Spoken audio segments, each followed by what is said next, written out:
Karayumin. Nandito tayo ngayon sa bayan ng barangay ng Matag-Ub. Pero ito ay bayan ng Matag-Ub. Ayan. Tayo ngayon ay nag-upgrade nung kanilang Sataki type. Ayan, tapos gawa tayo floating design na elevator.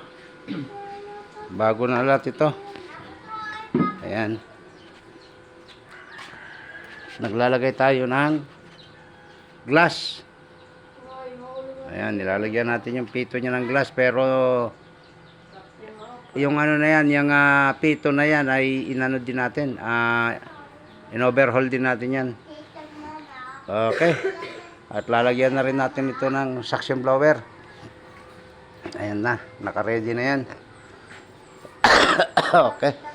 Sana matapos kami ngayong maghapong ito para makauwi na, kasi kami birthday na ni Julito bukas. Oo. Ayan na. Ayan si Tantan na vlogger nga gwapo. Suportahan nyo yung kanyang TV. Okay. Okay, dito lamang po. Maraming salamat. Maraming salamat po. Shout out nga pala sa aking mga lahat kong mga subscriber. Kay Sir Winnie Purog. Okay, at saka yung kay Lucilo Misiona.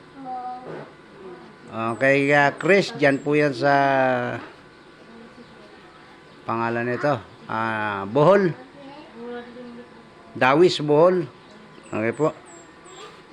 Hanggang dito na naman po. Maraming salamat at maraming salamat po lalo na kay Sir Alwin Udaga. May-ari po yan ng aming lupa na tinitirahan. Maraming salamat po. Magandang umaga po.